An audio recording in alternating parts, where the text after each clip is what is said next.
Next Pats podcast is presented by FanDuel Sportsbook. Make every moment more.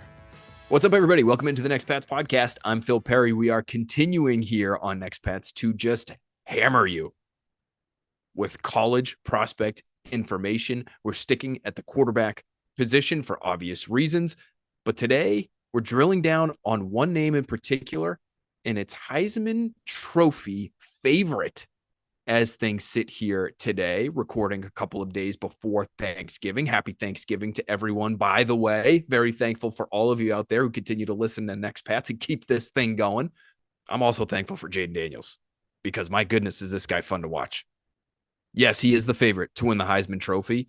His odds are minus 115 right now. After Daniels, it's Bo Nix of Oregon, then it's Michael Penix Jr. of Washington, and then it's receiver Marvin Harrison Jr. from Ohio State. But this could be Jayden Daniels' award to lose. And if you look at the guy play, and if you look at his numbers, you'll understand why. 3,577 yards passing at 72.6 completion percentage, 36 touchdowns, just 4 picks. And that's just as a passer. This guy's a true dual threat. I mean, you look at his work as a runner, and it's ridiculous. Over 1,000 yards rushing, 8.2 yards per carry, and 10 more touchdowns on the ground. His long carry of the year, 85 yards, just a couple weeks ago against Florida, where you have all kinds of SEC athletes running around, and he is leaving them in his wake. The guy has eye-popping ability, and he started to work his way into the conversation as being among those quarterbacks in the next tier behind Caleb Williams and Drake May in this year's draft class. How about our guy, our friend from the Patriots Talk podcast, Rick Spielman, former NFL general manager? He wrote up a scouting report on Daniels on the 33rd team. And I'll just read you a little bit from Spielman's report here on Daniels. He says, Daniels' arm talent is obvious. He has a long linear frame and is an excellent athlete for the position. He demonstrates good poise and patience in the pocket. Right-handed quarterback, possesses a smooth, fluid release. He has the arm strength and accuracy to make all the throws he will need in the NFL. Comparing his tape from 2022 with this season, Daniels has made tremendous strides in working through his progressions. He makes smart decisions and takes care of the football. There are still areas Daniels needs to work on. At times, he'll predetermine his throws. He also will force throws into coverage downfield because he's looking for big plays when he has receivers open underneath. And Daniels also needs to improve his accuracy in the red zone. But it's clear if you go on to read this report from Spielman on the 33rdteam.com, his athletic ability and his ability to play off schedule are going to be a huge boost to whichever offense he ends up joining as a pro. And he's not the only one who feels that way. This week on Next Pats, we're bringing in an old Next Pats staple. That's right. It's Emory Hunt of the Football Gameplan of CBS Sports. This guy is all over these college prospects every single year. We have him on Next Pats every single year to share the intel that he's developed over months and months and years of studying these players so that we are as informed as we can be headed into the draft. We're having Emory on much sooner than we typically would because we are talking draft much sooner than we typically would here in 2023, but he is a massive Jayden Daniels fan. He believes Jayden Daniels should win the Heisman Trophy. And like Spielman, it's that off-script ability that he points to first and foremost when talking about why Daniels should be your favorite team's next quarterback. Let's get to our conversation with Emory Hunt right now.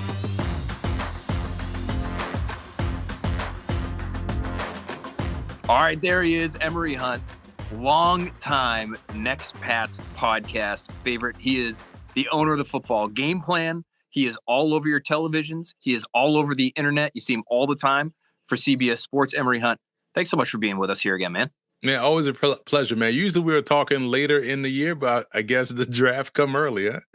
The draft comes early when you're sitting here coming out of the bye, 10 games in, they're 2-8.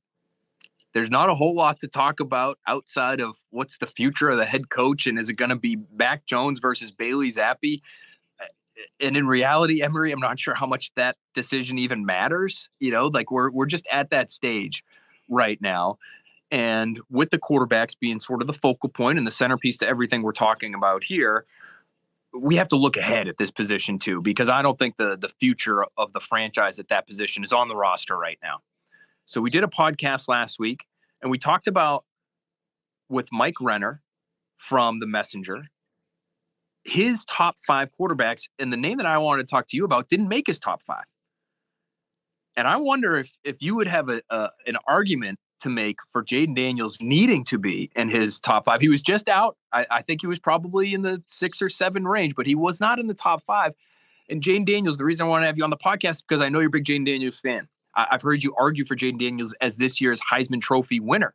So what to you is the biggest draw for Jayden Daniels being whoever's out there, whoever's listening to this, but let's talk to Patriots fans specifically. What's the biggest draw for Jayden Daniels being the potential next Patriots quarterback? His ability to play above the X's and O's, and you need that in this era of the NFL. Plays are not going to go as you design it, as you draw it up on a whiteboard. You have to be able to make things happen out there in a game of moving parts. You know, it's 11 different pieces on both sides of the ball that can go haywire on any given play. You got to be able to play above that. And Jayden Daniels, dating back to his time at Arizona State, has always been able to play above the X's and O's, let alone his ability as a passer, let alone his ability as a runner. That's easy to see. But a lot of times people struggle to find the it factor. And for me, is that it is how you handle pressure, how you handle end of game situations, pressure of the moment, pressure of the situation, pressure coming from the opposing defense. To me, all of that is what makes the it. And I feel like Jayden Daniels, when you watch the games and you watch the film, you can see the it, and he has it. You just look at some of his numbers, Emory. I mean, he's over 3,500 yards passing for the season. He's over 1,000 yards rushing. He's averaging 8.2 yards per rush. His QBR is 94.9, according to ESPN. I mean, these are just laughable numbers almost. So let me ask you, as somebody who is a fan of his game, and you lay out there why his game will be translatable as a pro, why are we not hearing him mentioned as a lock first-round pick, in your opinion? I'm glad you said that, because I told people 2 years ago Shedeur Sanders was a first-round pick, first-round talent when he was at Jackson State. And so now you saw people, and I said I used the comp of Joe Burrow. Then it's funny to see people early in the season use the same exact comp and finally realize that Shedeur Sanders can play ball. Same thing with Jayden Daniels. When you watch him play, and I feel like people didn't have if you don't come out, like, prime example, I'm going to say this directly. So Drake May has a good game against Florida A&M last year. A good game, a couple of good throws. He was already planted at QB2. So nothing he did was going to ever remove him from that spot, right? Based off of Florida A&M game. So when people have these initial takes about a player, they are going to fight hard to stay there and not work themselves down. So that's what happened with Jayden Daniels.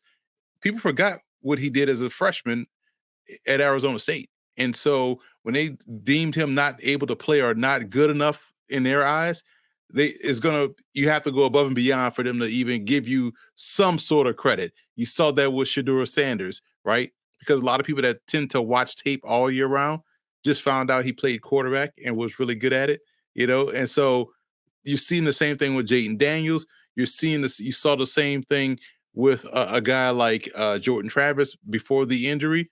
People also have forgotten about Spencer Rattler. So it's funny to watch how all of these tape watchers only really focus on 5 players a draft: Caleb Williams, Drake May, Marvin Harrison Jr., and insert whoever they want to talk about that week who had a viral clip on Twitter. So that's why, in a long-winded way of saying why people that should be doing the work haven't done the work on Jayden Daniels. Yeah, it is interesting, the point you raise of, maybe initial impressions meaning too much, and those takes get set in stone in a way, and they're really hard to crack. As time goes on, you look for reasons to buttress your initial take, as opposed to saying, okay, I have a new set of data. We have new information here, fresh information every single week. Let's weigh it evenly. And let's not necessarily look at, okay, well, I saw this person starting here. All right, well, let's adjust accordingly based on what this guy has shown. And he's obviously I mean, he's lit it up this year, but you're right. I'm just looking at some of his numbers now from his freshman year. Arizona State is a guy who's played a lot of ball. I mean, that, like, I think you have to love that if you're the Patriots or any other team that's going to be interested in a quarterback in this year's draft. But he goes 17 touchdowns, only 2 picks as a freshman playing in the Pac-12. And I'm looking at 3 touchdown, no interception game against Oregon, 3 touchdown, no interception game against Oregon State, 3 touchdown, no interception game against UCLA.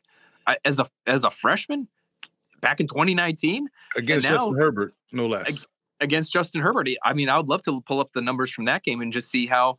I mean, they win that game, number one. So let's just call it what it is. He outduels them. You know, they win that game 31-28. That's a close game. And we all know what Justin Herbert's doing in the league now. Is there a comp, now that we bring up the name of one pro quarterback, and I'm not expecting you to say Justin Herbert when we talk about Daniels here, but maybe, who knows, maybe you will. What's the best pro comp for people in New England, Emory, who maybe haven't watched a ton of LSU football for whatever reason this year? Who are you envisioning in some ways when you watch Daniels play now? You know, he's athletically, he's built like Josh Dobbs, but his play style is more like Jalen Hurts, because you could watch an LSU game and you wouldn't know if they're up 30 or down 30. Jayden Daniels had the same demeanor the whole game, you know, so you don't know what's going on in the game, but you need someone that's even killed like that. And it may not look pretty for the full 60 minutes, but when you need it to be effective, it happens. When you need him locked down inside the red zone, he does it. When you need him to make a play with his legs, he not only makes that play, he has that potential to really take it to the house. And I said this in a tweet back in October, and people thought I was crazy then, comparing his ability to run with the ball just like Lamar Jackson. He has tremendous body control. And I'm not saying he's as explosive as Lamar, but he's definitely fast.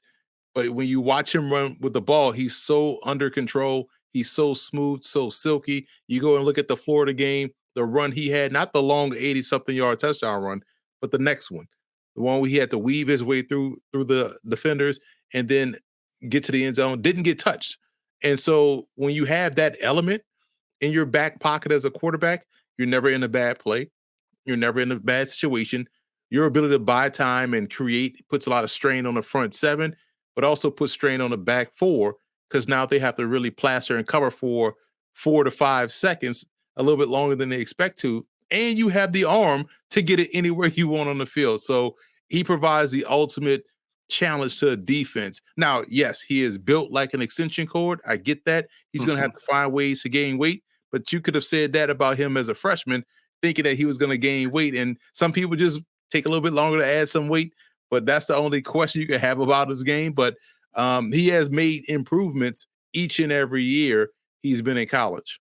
Well, in the words you mentioned, when you say body control, I feel like that maybe even more so than just your sheer frame can help you stay healthy if you are a scrambling quarterback, if you're somebody who's as athletic as Daniels is, because you understand where the hit is coming from and maybe how to get out of bounds, or when to know, okay, this one's over and I need to go down. Now, I haven't seen him slide a whole lot. He hasn't really had to from some of the tape that I have seen.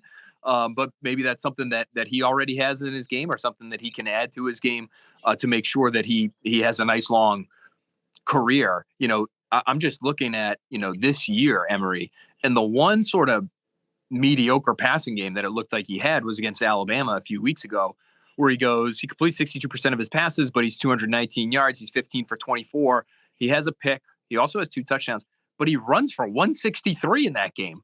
So like, you can have a down day as a passer, but when you're as athletic as he is, and he's running away from other SEC athletes against Florida a couple weeks ago, you're always going to have ways to move the football. That's what I like about his game. After having watched Mac Jones, and I argued for Mac Jones and the merits of Mac Jones's game and being able to process and play from the pocket, and all that's well and good.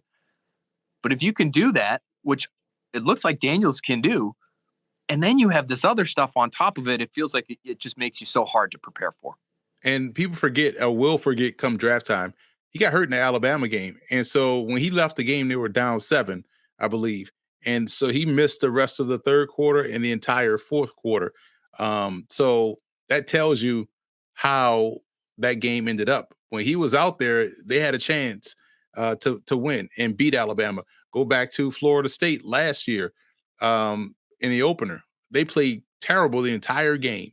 Neighbors had a fumble. Keyshawn Booty had all kind of drops, and they just wasn't effective. And then they needed a score. He brought them on a 99-yard drive to get the touchdown, and they missed the extra point to go into overtime. And so you have that. And then you look at what he did this year against Florida State. He was playing great, but defense just couldn't stop them.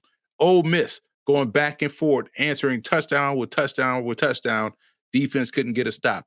Bama, they were in that ball game. He had a great into the first half, took that hit, and next thing you know, he's out. LSU goes to the wayside. So as long as he's out there, he's giving them a chance to be successful. And this year, when you combine what he's done on the ground over 1,000 yards, and when you combine what he's doing through the air, now he's connected with Malik Neighbors more. You know, they have Thomas out there as well.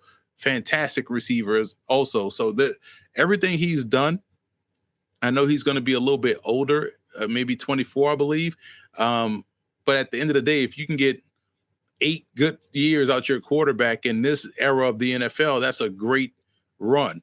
You know, I think also we got to deprogram ourselves of thinking that somebody's going to be around for 10 to 15 years. I mean, heck, you see how quickly people want to get rid of some of these quarterbacks after 9 games, you know. So I think for Jayden Daniels, age at that position doesn't particularly matter.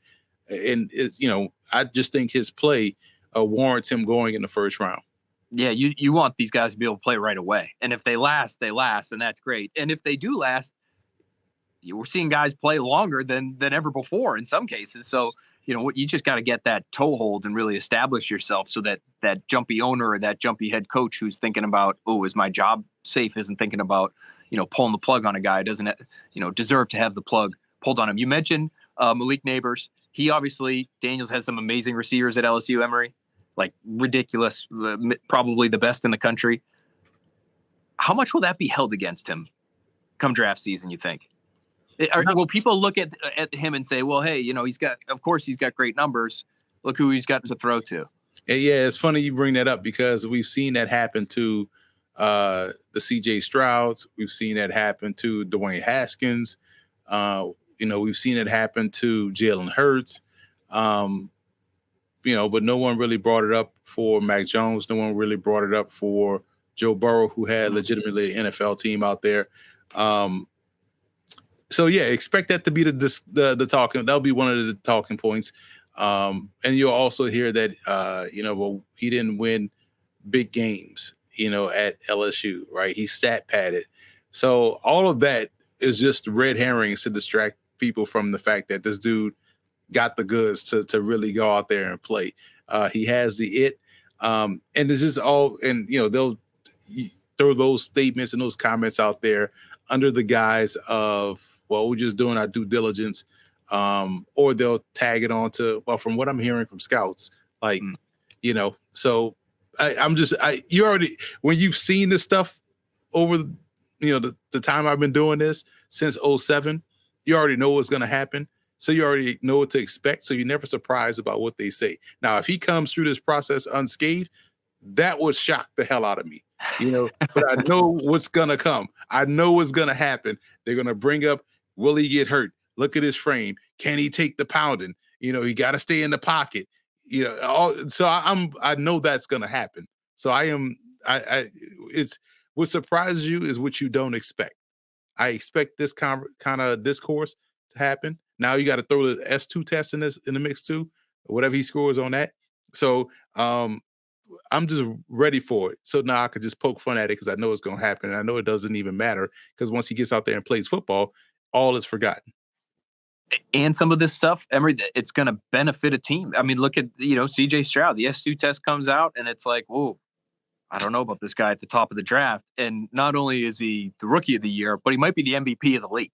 So, like, you know, people will say what they're going to say before draft season. You're going to say, let me ask you this. Last question, Emory, and I've kept you longer than I planned, but you're so good on this and you know so much about all of these guys, Daniels included. I know how high you are on him. I know you think he's the Heisman for this year. how highly would you take him in the draft? I mean, does he deserve to be in the top half of the, you just mentioned he's a first round quarterback. How high up does he go? Do you like him better than a Drake May, who you mentioned earlier in our conversation? Like, how early are you willing to go on Daniels? It's a great question because my philosophy is different than a lot of folks. My philosophy is if I'm in charge of a team, you take who you want on your team. Damn everybody else. You have to live with what's out there on the football field. You take who you want. If you want to take a guard number 1 overall, if he's the best player on your board, take him. Like, you have to go out there and win. No one's right now, we're in week 11 or whatever week we are in the NFL. No one's out there saying, man, yeah, he's a good player, but if they would have just taken him around later, we got better value. No one cares about that. They like to lie online and think they care about it. So with that being a backdrop, if you are one of 5 teams, New England, Giants, Steelers, Vikings, Raiders, if you need a quarterback, man, and you see one that you can win with, take him. Doesn't matter where he is, take him. Because if you try to game the draft and game the try to play I'm gonna just trade back and maybe trade this pick and trade, bro, just take the dude you want, and that's the key. Well, it's clear, Emory, you're a fan of Daniels' game. I'm a fan of his game now too. I can't wait to watch him more closely as we get closer and closer to the draft. We're going to be watching a lot of quarterbacks here in New England over the course of the next few months. But I think it's safe to say few will be as enjoyable to watch, if any, as Daniels. I just look at this guy and Jayden Daniels is he's electric, man. And so I think Patriots fans, the more and more they get familiar with prospects, they'll start to fall in love with this guy too. But Emory, we wanted to say thank you so much for sharing with us as much as you have about him and his style of play and everything he brings to the table, man. You're the best. And hopefully everybody's following you on Twitter, on X, at Football Gameplan, and they can see you all over their TVs on CBS Sports as well. Thanks so much for being with us, bud. Appreciate you guys for having me on. And also, I got to remember my last thing, footballgameplan.com/2024 draft guide. Pre-order your draft guide. It's the industry standard. It's the largest draft guide in existence. Over 1,000 individual scouting reports. You'll be able to find all these detailed scouting reports about all these players at that site, footballgameplan.com/2024 draft guide. And I always appreciate you being a loyal subscriber because you know how valuable it is for those that are on the beat with the constant transient rosters that we see, rolling through preseason, training camp, and throughout the regular season. Well, I'm glad you mentioned that, man, because the amount of work that you put into that thing and the number of players that are in there and just knowing that I can go there. We can talk to you. We're lucky enough to have you here on Next Pats every year and talk to you about these players, but I can go there and know that guy did the work. That guy knows what he's looking at and have that as a resource every single year. It's incredibly, incredibly valuable. So I would encourage everyone that's watching or listening to this podcast right now, pre-order that thing now. You will not regret it come draft season. Emory, thanks again, man. Appreciate it, man. Score early this NFL season with FanDuel, America's #1 sportsbook. Right now, new customers get $150 in bonus bets with any winning $5 moneyline bet. That's $150 if your team wins. If you've been thinking about joining FanDuel, there's no better time to get in on the action. The app is so easy to use. There's a wide range of betting options, including spreads, player props, over-unders, and more. So visit FanDuel.com/NBCSB and kick off the NFL season. FanDuel, official partner of the NFL. 21 plus and present in Massachusetts. Hope is here. First online real money wager only. $5 pregame moneyline wager required. First online real money wager only. $10 first deposit required. Bonus issued as non-withdrawable bonus bets that expire 7 days after receipt. See terms at sportsbook.fanduel.com. Gambling helpline ma.org or call 800-327-5050 for 24/7 support. Play it smart from the start. GameSenseMA.com or call 1-800-GAM-1234. Great stuff there from Emory. It's amazing, isn't it? Every single year, you have prospects who start out as, maybe day 2 guys, maybe third round guys that end up creeping their way into the conversation because it's just hard to generate that wave of public perception on certain individuals and elevate those players to where maybe they should be elevated. But I trust Emory's evaluations, and I'm sure people will be all over the map on Jayden Daniels to look at him and say, well, he's been a college football player since 2019 at Arizona State. How much more ceiling is there for this guy? And look at the receivers that he's throwing to, first-round talents all over the field. And look at his frame.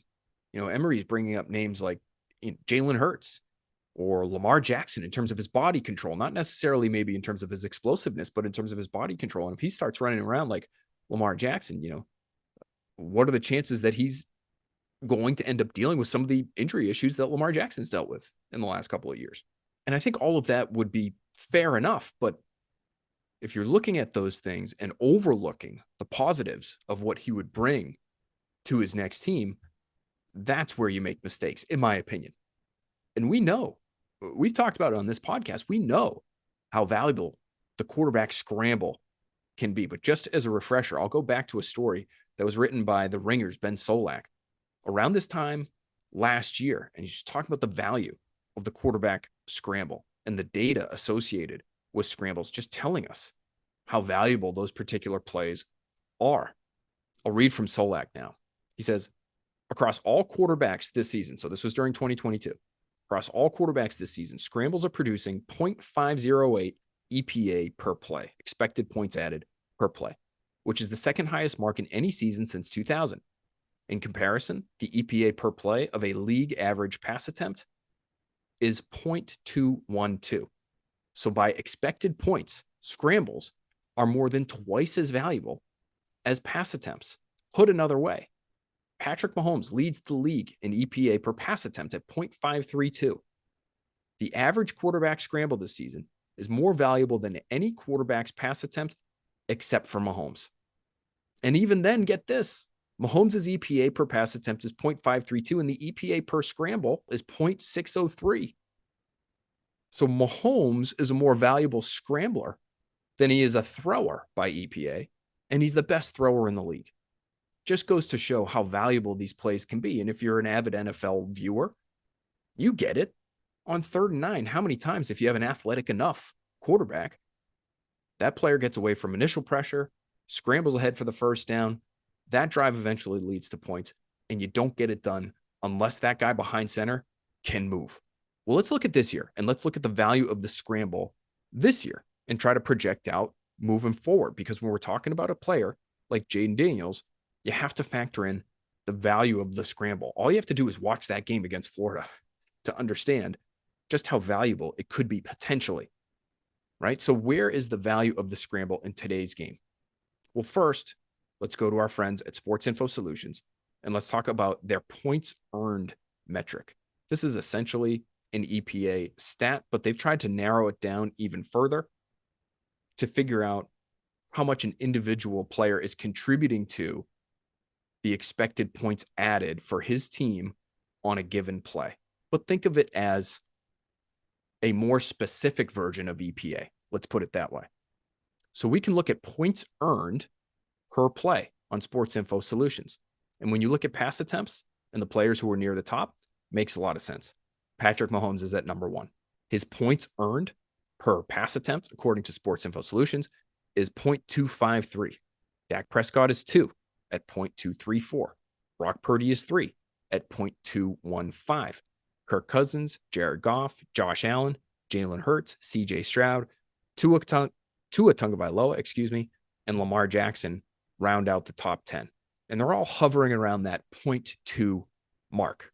Remember that number, 0.2. Mahomes is number 1 at 0.25.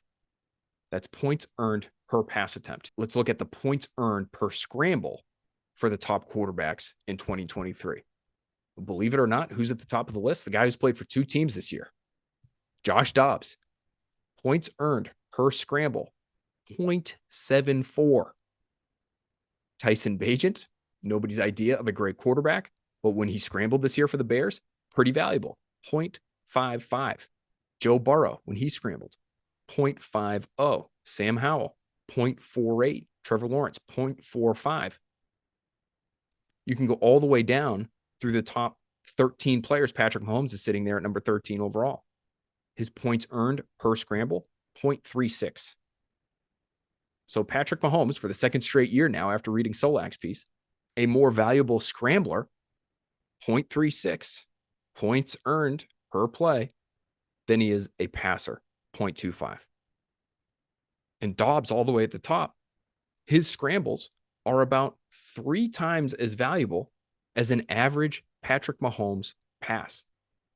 Having a player at that position in today's game who can move is incredibly, incredibly valuable. Do you have to have it? Is it a requirement? If it's not a pure requirement, it's getting very close. And I'd argue it's getting closer by the year. Of course, you'll have somebody like a Jared Goff, who is not going to be anybody's idea of an athletic mover behind center, somebody who's extending plays, picking up yards with his legs, and providing points earned of his own for his football team on a consistent basis in that way. But man, are you leaving a lot of meat on the bone if you are that kind of player? And man, do you have to find that points value elsewhere? Do you have to have a great offensive line, a great running game, receivers to throw to, who can elevate the quarterback? You know, that truck versus trailer discussion that we had with Daniel Jeremiah around this time last year when we talked about Mac Jones. He viewed Mac Jones as a trailer. Looking like he was right now. If you have a quarterback who can run, who can do things on his own, who in a vacuum can create plays that extend drives and put points on the board, you got a better chance of having a truck. And in my opinion, even if he's an older prospect, even if he's a little slight at 6'4", 210 pounds, even if he's not perfectly polished as a passer to this point, Jayden Daniels is a truck because of all the physical ability he brings. And then on top of it, he adds real promising quarterback play in terms of getting through his progressions, being willing to sit in the pocket and take a hit to make a throw deep down the field, the accuracy to consistently try to strike deep down the field, and the ability to play unflappable football, as Emory described it to us. There's intangible qualities there as well that he's put on display since his freshman year at Arizona State that should intrigue football teams. So I know when we had Mike Renner on, who I love Mike Renner, Jayden Daniels didn't make his top 5. I'm sure with good reason. There's plenty of quarterbacks in this year's draft class who have all kinds of talent that are going to provide value to their next teams. But for me, as we sit here today, Daniels would be inside my top 5. He should be a first-round pick, and he might even be the third quarterback off the board in 2024. And maybe he even lands in New England. All right, that's it for this edition of the Next Pats podcast, a Thanksgiving week edition of Next Pats. Thanks again to everyone out there for listening. Thank you for rating, commenting, subscribing, contributing in all the ways that you do to keep this thing running the way that it does. We appreciate you forever for that. I speak for myself. I speak for the Skull Crusher, John Henry. I am thankful for him as well, because this thing doesn't get out to you if not for him and all the work he puts into all of our podcasts at NBC Sports Boston. So Skull Crusher, I love you. Thank you very much. I love all of you out there listening. Hopefully you have a great Thanksgiving day, a great long weekend. We'll talk to you next week.